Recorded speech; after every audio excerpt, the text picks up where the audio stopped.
If you're somebody who has been working with your dog for a while, training your dog, then you've probably heard things like you need to cue the behavior, mark the behavior, reward the behavior, all that kind of training lingo. And listen, that stuff matters. I'm not saying that it doesn't, but here's the thing. This is beyond obedience, right? So around here we go a little bit deeper, my friend, because what if the way that you are actually rewarding your dog is the thing that is keeping you stuck? In this episode, I'm going to be breaking down the difference between rewarding the behavior and celebrating behavior, and how one builds training and behavior and the other builds belief. Let's get into it. Ready to have a calm and peaceful life with your dog without the stress of those fear-based behaviors? Hi, I'm Tracy, and I've been there, overwhelmed by all the conflicting dog training advice and unsure of what to do next.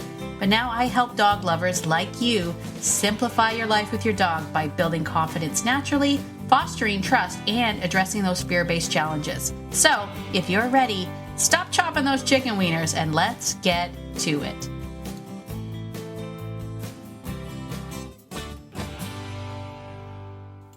Hey there, friend. If you are looking for more support and you want to work with me more closely, one-on-one, I do have options for you. First, obviously, you can join my Fearless Framework program where we dive deep into building trust and confidence with your dog. There you will get monthly Zoom calls with the rest of the group. And for those inside the Fearless Framework, you get 50% off one-on-one calls with me. I'll drop the details below and you can check it out when you're there. Also, not a member of Fearless Framework, I got you. You can also meet with me. Details will be in the show notes. I'll see you there. Well, hello, my dog-loving friend. It is Tracy. Welcome to Beyond Obedience, the podcast. Super duper welcome. If you're brand new, hey, nice to meet you, fellow dog lover. I am so glad that you are here. I love connecting with more and more dog lovers like you so that we can share in this journey of just being the best we can be for our dogs. I mean, really, that's what this comes down to.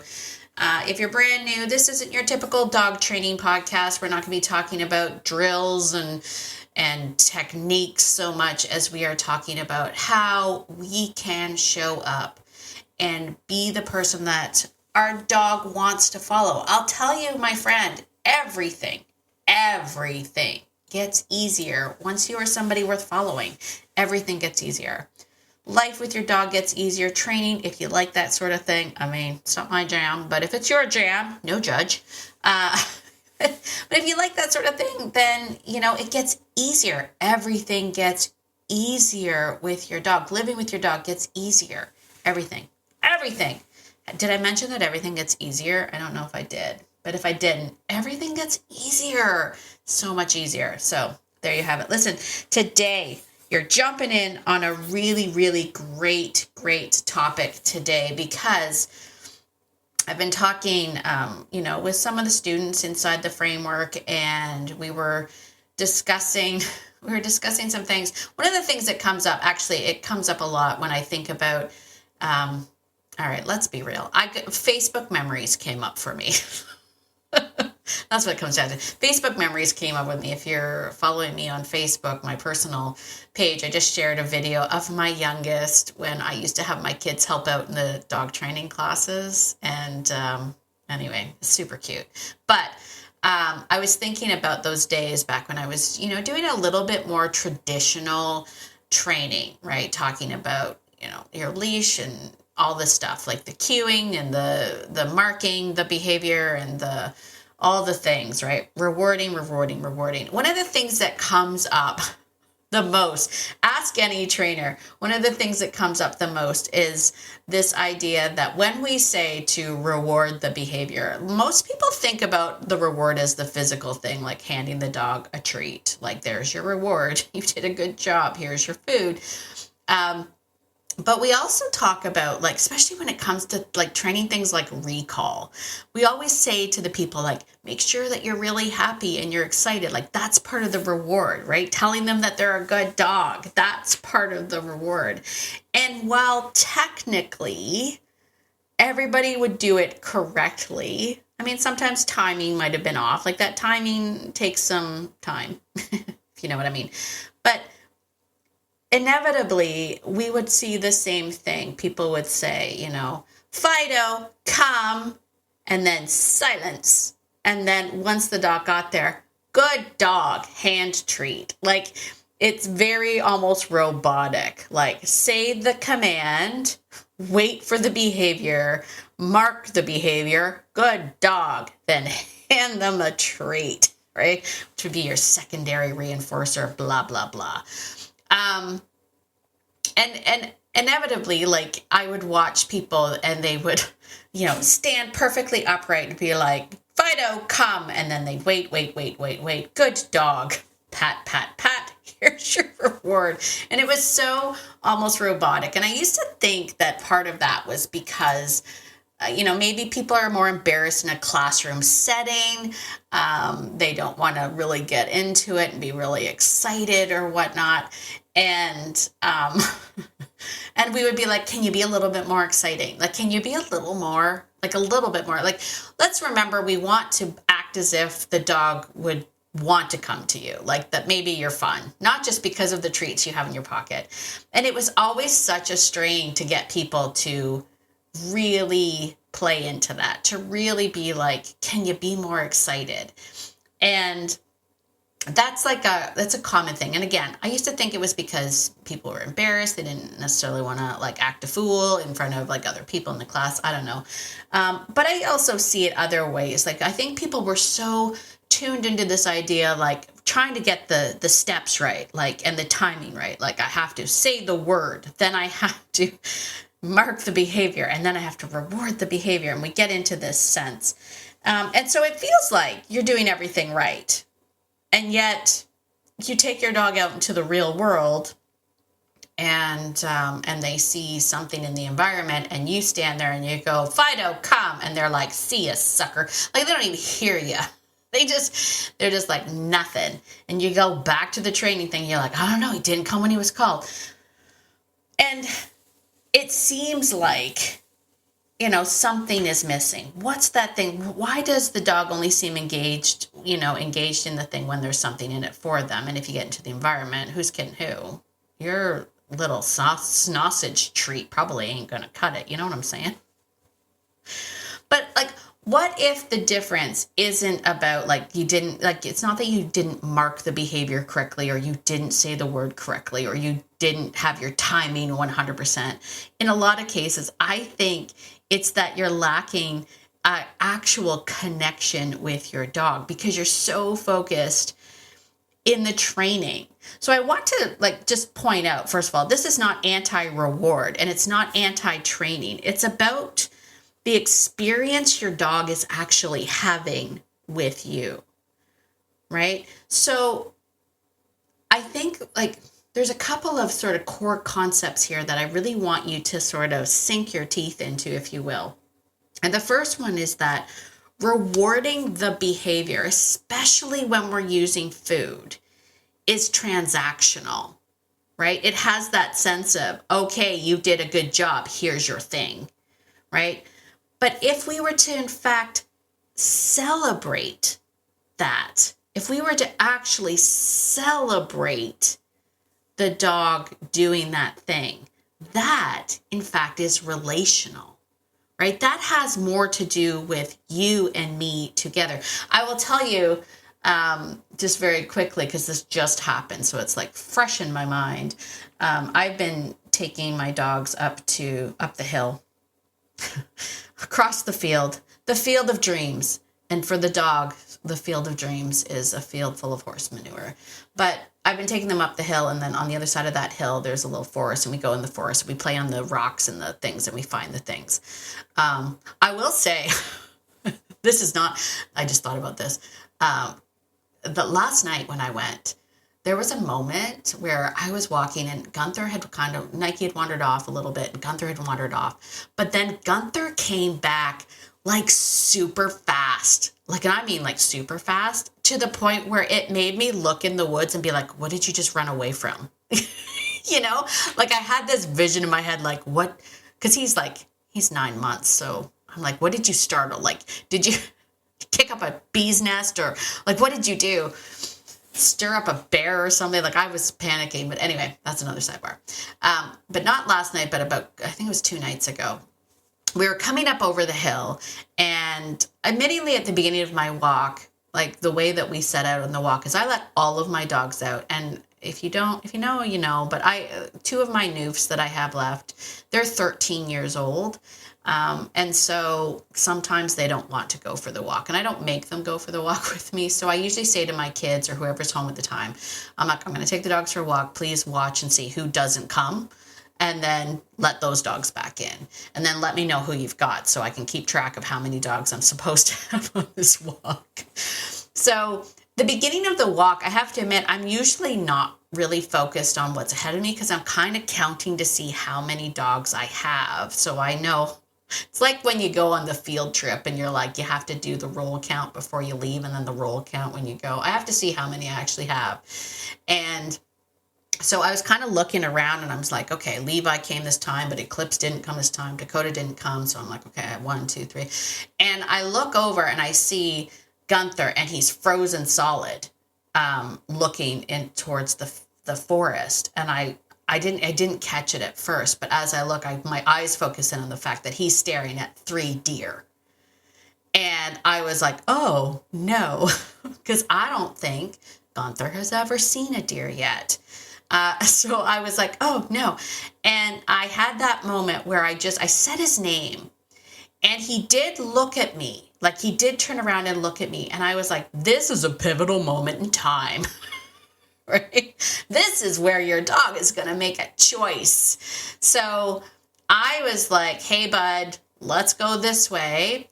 And he went back, like he looked back at the deer, but I could tell he was frozen solid. So I know there's insecurity there. 'Cause again, he doesn't know what these are. And he was away from the rest of the pack. Now the rest of the pack hadn't noticed the deer at all. They were too busy eating poop and stuff. So I think he kind of looked back for reinforcement, saw that I was the only one that was paying attention to him. So I'm giving him now a cue. I'm like, you should come this way. Like, let's ignore those things and come this way. And then the time that he turned his head, the deer took that opportunity to run, because the deer were also a deer in the headlight. They had stopped. So they turned and ran. And I'm like, this is the moment, because he's going to catch that movement. And that's when I kind of up-leveled my energy a little bit and was like, why don't you come this way? And he took a split second, and then he turned and he came running over to me. Now, what happened after that moment was, as he made that choice, the second he made that choice, I reinforced that choice with me basically with my arms wide open. My face was like, you are the man. I was in this with him. We literally had a moment of me being like, you are everything right now, because I know in my heart of hearts that was hard. That was hard. So I didn't wait until he got all the way to me, stood there like a statue and went, good job, and then reached into my pocket and gave him a treat. I mean, I was not kneeling because I wouldn't be able to get, but crouched down, and I was like, my arms are open. I'm like, yes, yes, yes, you're doing it. And I was like, I was like one of those maniac parents at a soccer field game, cheering on their kid. I was in this moment 110%. And then he got to me, and he does this thing where he goes on in between my legs and circles around, and I'm petting him, and we're having this celebration. He's kind of popping up a little bit, not jumping on me, but popping up. And I was like, you did it. And we had this if I had a football, I would have spiked that football. I would have been like, look at us. It was the most epic celebration you could ever imagine. And so much so, I forgot to give him the treat. I do actually have treats in my pocket. I do carry treats in the springtime. And most of it is because like when they do come and find me, I drop them in the ground. I search with them for them. Like I try to be in the environment with them with all the smells and compete with the smells. So I do have treats on me. I didn't even give them a treat. Like it was just this. And of course, by then the other dogs had heard the commotion. They see all this stuff. So now they're all around. Nike's popping up in the air. Everybody is like, whoa, it was the most incredible celebration because, and it's not like that wasn't acting for me. Like that was legitimately like you made a choice and that choice was hard and you chose me. And I know that in that one moment, he knew not only what, like, I think he forgot all about the fact that there were deer because there was so much excitement around the fact that he came this way. Like it was something. So rewarding at that moment. Sure. I mean, he also probably would have come for a cookie. Sure. Not cookie. I don't ever had cookies. They're liver, whatever, dehydrated liver things. He would have come for that too. Sure. But it's just a cookie or liver treat that he gets, frequently. So, but this was an event. This was the dog having an experience with me. It was so relational. Okay. So, and I wanted to share that because that's what I mean when I say, and that's what trainers mean when we say, can you be a little bit more excited about your dog doing the thing you asked them to do? Can you be like a little wee bit more excited about that? Because think about what that means to the dog, right? Like think about what that means. The other way to look at it too is rewarding is like an external motivation, whereas celebrating is a shared experience. Like you're doing something together. Like I'm pretty sure like he didn't know why I was so happy, but he was happy to be a part of it with me. Like he was like, we're doing this thing and I'm in it with you. Right? So these are two completely different relationships that you can have with your dog, right? You can have a transactional relationship for sure, right? Or you can have a celebratory relationship with your dog. Like rewarding is you did a thing and here's your paycheck. Like here, hey, look at you, you did a thing. Here you go. And celebrating is we did this together. And I really do feel like we did this together. Like that was a thing we did together. Him and I in a moment, like, woo, doing it together. So rewarding is moments, but celebrating, I think, is a lifestyle, And I think that it's important to take those moments and really embrace and expand upon them, right? Because if you think about it, training in your day is a tiny, tiny fraction of your day. You're not spending your whole day training your dog. I mean, maybe. If you're listening to this podcast, you're probably not someone that's spending all day training your dog. But if you are doing a little bit of training, it's probably only a tiny fraction of the day, but your life together is everything. So celebrating when your dog does something great is part of your life with your dog. It's part of the experience with your dog. It shapes how they feel about you and how they feel about being with you. It has everything to do with, it's everything that you do within the day.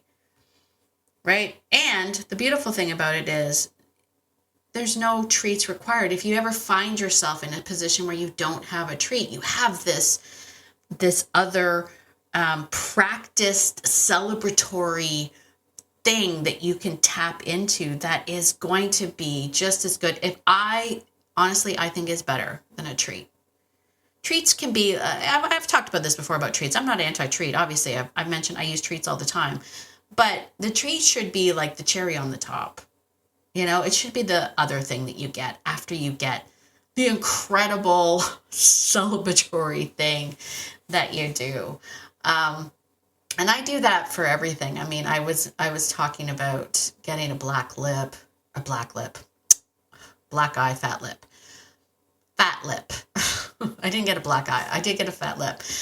Because I had this, like a similar situation with Nike. And we, I just kind of lost track of her because she's little. God love me. She's little. I lose her a lot. She's like a little. Anyway, but I had lost her for a little bit, and then I called her, and I mean, she didn't come right away, and I was like, oh shoot, I don't know where she is, and she's a jack in springtime, so, and then all of a sudden I saw this little white blur just come flying over the hill, and she came with such gusto, I call her super dog. Like, I'd love to put a little mini cape on her when she does that run, because it would look so amazing to just see her like, wee, like just flying through the field. And I had the same thing. Now, I got a little bit too into that because I actually did get really low to the ground and be like, you're amazing. And she got really excited and she jumped up and she like hit me in the lip.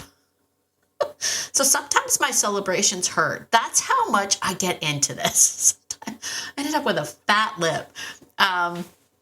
But it didn't matter. Like, I was like, my eye was watering, but I was still like, you're amazing. That's how hardcore I get into celebrating with my dogs. But as I say, it's not an act. It's not something that I am like, I gotta pretend. It really, legitimately, I feel it in my soul. Like, I feel it in my soul. I think part of that comes from, really understanding your dog from a dog level. Like, when we start to really understand who they are innately, we understand the depth of these species as sentient, beautiful beings. And then we take that one step further and we think about their breed and everything that is in their genetic resume and all of the things. It makes celebrating easier, because you end up with such a mad respect for the dog, this beautiful beast that is in front of you, when you see them at that depth and you go, like, beyond fur, baby, like beyond the thing that I love. Like, I love it because it's so cute. Like, and don't get me wrong, I do love my dogs because they're so cute. Have you seen Gunther? Stunning, right? And Nike is like the cutest. Like, my dogs are beautiful and cute and sweet and all of those things, but I look at them at a core essence of who they are, to their fullest potential of what it is that these dogs bring to the world. And I celebrate that. Like, when I have a dog that can turn off a deer and come back to me after the deer starts to run, like, it hit me so hard, the honor of that, right? The fact that he was like, I choose you. And not in a like, I choose you kind of a way, but like the decision that he made in that moment was so big. It was so, so big. Now, again, I'm also understanding pack and drive and all of those things. And there's a lot of other nuances to that situation. But the bottom line is, he made a choice, and that choice was to come back to the pack. And we celebrated the bejesus out of that decision. And I know that because of that celebration and because of that, that big, and I mean, it went on for a while. I should say too, it wasn't like hey, good boy, you did it type thing, and then we moved on. I mean, we were all jumping and excited and everything. That the next time that I actually say, hey, can you come this way? He's going to come, right? It's probably not going to be the same celebration, but he's going to be like, I don't know, good stuff happens when I come over there. She gets really excited about that. That's amazing. So the key here to keep in mind is that a reward isn't just a good boy, here's your reward. It's like, we did this thing together. It's so pro-social to celebrate. So pro-social to celebrate. And that's what we're always working for. This idea, pro-sociality was something that I got from Nelson. And ever since he had sort of talked about that framework of the different social aspects, and this idea that pro-social means like we're better together. And I cling to that as like a way of life with dogs. I build that, like I'm better with my dogs, but I want my dogs to feel better because I'm there. You know what I mean? Like we're better together. We're a stronger social unit because we're together. We connect in ways that, I can help you in Humansville because it's got stupid rules, but you can also help me in nature to be more one with nature and to smell and to stop and to see and to be and all of those things. Like it's such a beautiful partnership. And so celebration means that we're building not only connection, but we're building clarity and we're building trust and we're building safety. And that safety leads to optimism and resilience and confidence. Because a celebrated dog is one that is an optimistic dog. And an optimistic dog can handle the world better. A transactional dog is going to be like, what's in it for me, punk? That's what a transactional dog is going to be like. And I've mentioned this before, they check out as soon as they get the reward, right? My dogs will come running over for a treat. Absolutely. 100%. They're dogs, right? Food is part of survival. It's in there. It's there, right? But the transactional rewards, they'll come over, steal the treat, and then take back off again, right? Because it works for them. But a celebrated dog, they feel good with you. They're engaged with you and they work with you. Like he didn't just take a treat and then keep running around and going back to smelling all the things. He stayed with me. We were jumping up and down and celebrating. He was going through my legs and it was a moment. He stuck around. That's the difference. That's the difference. So I guess tying it all back in, I believe that one thing builds just a behavior, right? Rewarding builds behavior. But the other builds belief in the pack, belief in the security, belief in the safety, right? It's not just about, completing a task. It's about being a part of a unit. I don't know. Does that make sense? Anyway, I think this is honestly where, things can change for you when you start sort of making this mental shift. Because it's not just in training, but it's also in your relationship. Because like when a dog feels like you're part of the win, you become, well, honestly, I say this all the time, you become the reason and the reward in your dog's life. And that's the thing. I've had that tagline for a while, just also shameless plug. You can get a t-shirt that says that. We have t-shirts now. You can get a t-shirt. But one of my favorite taglines from my company is be the reason and the reward in your dog's life. You are the reward, my friend. You are enough. You're the reward, but you got to celebrate with your dog. All right. I think that's it. I hope that helps, my friend. Listen, if you enjoy this kind of thing, can you do me a favor and take 5 seconds? That's probably going to take longer than 5 seconds. Take a few minutes and just head on over to Apple and leave me a 5-star written review. Leave a few words. I love that stuff. It really does help to push the show out to more and more people. If you're on Spotify, be sure to follow me over there and leave me a comment over there. I love that as well. And as always, my dog-loving friend, get out there today, and be the person that your dog thinks you are, because your dog thinks you're amazing. And so do I. Have a fantastic day, and I will see you in the next episode. Bye for now.